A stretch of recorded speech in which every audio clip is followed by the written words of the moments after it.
everybody, this is D Hunter for another action figure review. Today, we're going to look at the McFarlane DC Multiverse Batman vs. Spawn comic Batman. This is Batman vs. Spawn from 1996. McFarlane has actually already released a version from this comic, and that was in a 2-pack, Batman vs. Spawn. Now this is a single release, repainted in different colors. I want to give a huge shout out to my boy Jeffrey from Instagram for finding this for me and sending it my way. It is much appreciated. So let's take a look at the packaging. As you can see at the top, 22 moving parts, McFarlane Toys, ages 12 plus. DC Multiverse Batman, McFarlane Platinum Edition. Here he is in the package. We have a Batarang, a total of 4 interchangeable hands, collector's card, and display stand.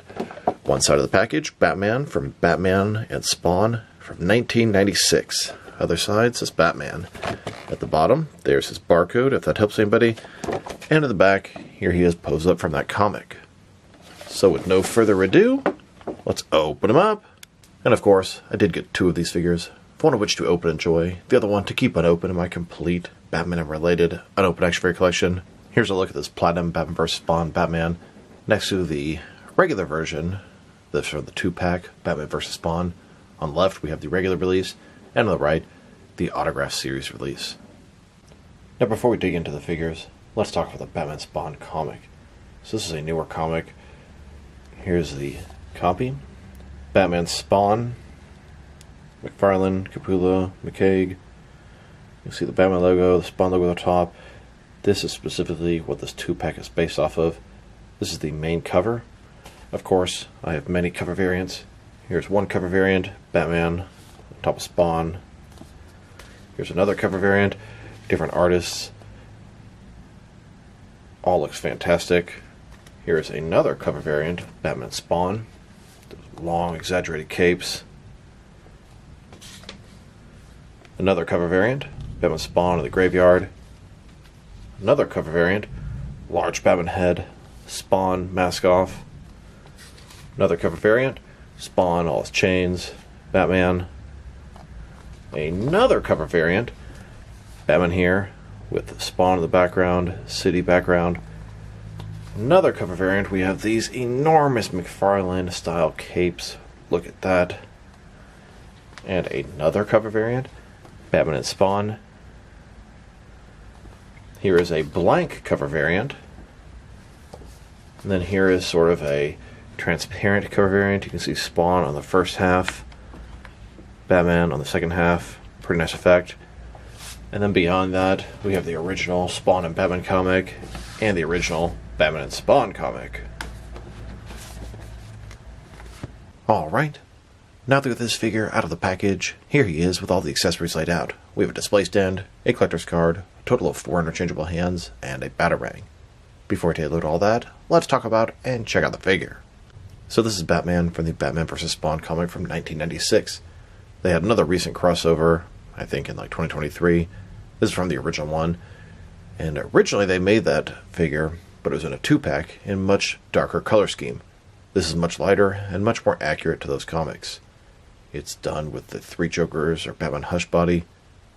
So let's take a look. Starting with this head here, he's got a blue cowl. It's got dark shading on the front, white eyes for the lenses, the ears kind of go out. Kind of reminds me of the first appearance ears. Mask has that, I don't know, kind of reminds me of how Jim Lee draws Batman with Hush, how it has that little sort of slit back there.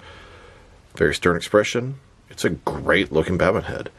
I'm not a huge fan of the fact that the head and the neck is one piece. It makes it really hard to head swap with other figures, but it does look good. It has those points on the shoulders, kind of Legend of the Dark Knight style. Very long fins on his gauntlets. Traditional Batman symbol with the oval. Double jointed elbows. Double jointed knees. Capsule utility belt. Big, giant, oversized cape, which is a little bit top heavy, although I don't have too much trouble standing this guy. And a closer look at his face and head sculpt. I think it is a fantastic Batman head sculpt. What do you guys think? I think it looks great.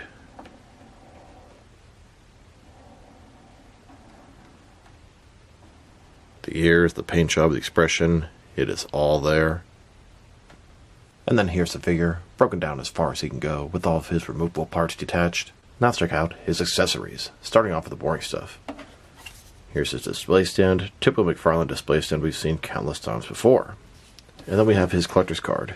As you can see, it's an image of Batman from Batman and Spawn. You can see he has a similar outfit to the one we have in the figure. Dark cape, light gray outfit, oval bat symbol. They sort of tried to capture that design with the head, although I think the figure looks much better than this art.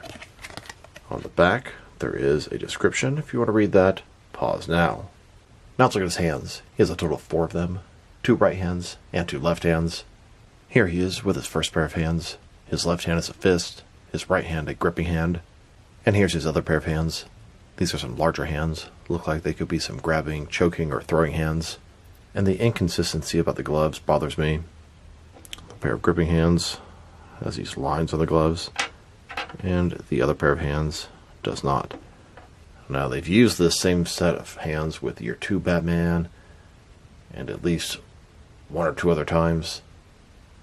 And for his Batarang, it's done a dark blue color, and it looks fine. It's just way too thick. McFarlane sometimes make the accessories way too big, and this is no exception. Here's Batman holding and getting ready to throw that Batarang. Now let's check out the differences and similarities between this new Batman vs. Spawn Batman and the original version. And they are 100% the same figure, different paint job, different head. Let's take a closer look. I'd say this new one is much closer to the source material. The old one is a good head sculpt. I mean, I'm not a big fan of the screaming, scary expression, but it gives me Legends of the Dark Knight vibes. Big, long ears, long fins, dark outfit. Kind of reminds me of Kelly Jones, but doesn't really have that style. Now the heads are different, and everything else is the same.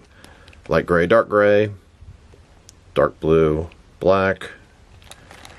The cape is way too big, and it's the same in both these guys. Just makes them take way too much space. And this Batman figure uses the 3 Jokers and Hush Batman body. Shares a little bit more parts with the 3 Jokers Batman. Obviously, heads and capes are different. The chest, torso, and stomach are the same. The arms, they look to be the same. He has that same issue with the texturing on the hands.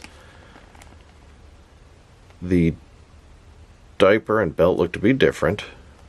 And the legs are the same, at least to the bottom. They have different boots on this guy versus this guy. A lot of similarities, though. Now that we've taken a pretty good look at the figure and its accessories, let's check out his height. From bottom to the top of his head, standing about 7.4 inches tall. Guy's kind of on the tall side of things, which is going to translate to just under 19 centimeters. If you go to the top of the ears, about 7.5 or 7.6 inches tall. And for his articulation, starting with his head, of course, you can rotate side to side. He can look up and down about that far. Up not much, but down a whole lot. Tilt his head from one side to the other. Shoulders on a ball joint goes about 90 degrees. Up, down, around, all that good stuff. He does have that butterfly ring between his shoulder and chest, increasing the range of motion and covering that gap. Bicep cut. Double jointed elbows. His wrist can rotate, and it's hinged as well.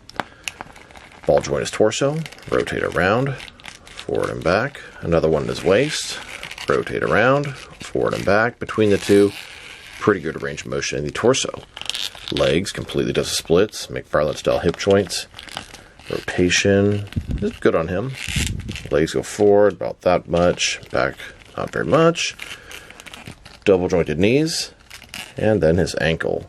Forward and back, rotate, tilt, rock, and of course, toe articulation. Here's a look at Batman on a rooftop overlooking Gotham. And a closer look at Batman. Stern expression, angry face, angry person. Now let's check them out next to some other action figures, starting off with some other McFarlane toys. Here's this new Batman vs. Spawn Batman next to the original Batman vs. Spawn 2-pack. Batman on the left, Spawn on the right. It's a pretty good Batman figure, and I'd say it's one of the best Spawn figures out there, at least in the top 3. Now let's check them out next to some other McFarlane Batman figures. Here he is next to several older McFarlane Batman figures. These are all from the comics. And here he is with several more McFarlane Batman figures. These are a little more recent and are also all from the comics. Then, with some more McFarlane Batman figures. These are from different various forms of media.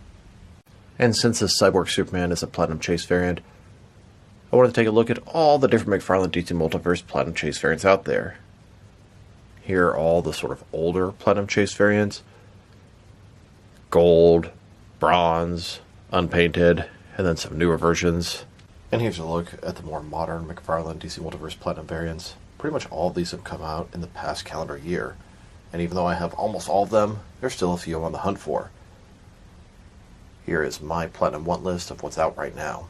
1 Chris Reeve Superman, 1 Mr. Terrific, 2 Justice League Task Force Batman, 1 Page Puncher Platinum Shazam, and 2 Page Puncher Red Hood figures. Those are all the Platinum figures I'm on the hunt for. If anybody has a lead on where I can get one for a reasonable price, or can possibly help me out, please drop me a line in the comments below. It is much appreciated. Now let's check him out next to some other recently released McFarlane DC Multiverse figures. Here he is next to the rest of his wave. Both versions of the Silver Age Batman, all 3 versions of the Neo-Gothic Batman Beyond Batman, Batman vs. Spawn Batman, and both versions of the Noel Batman. Finally have this wave complete. Here's this Batman next to the King Kong vs. Batman 3-pack. And here he is next to a couple of McFarlane Toy Store exclusives, the Black and White Accent Blue Beetle and the Brave Batman. Then, next to the Justice League Task Force wave, Collector Build Darkseid. Now all 4 of these figures has a Platinum Chase variant. I have Flash, Superman, and Aquaman on the way. I'm still hunting for 2 Platinum Batman figures. I want to Collector Build the Platinum Darkseid. And now, with the Amazon exclusive Batman that came with the Batglider, and the GameStop exclusive Frostbite Nightwing, here's this Batman next to the Amazon exclusive Court of Owls 3-pack.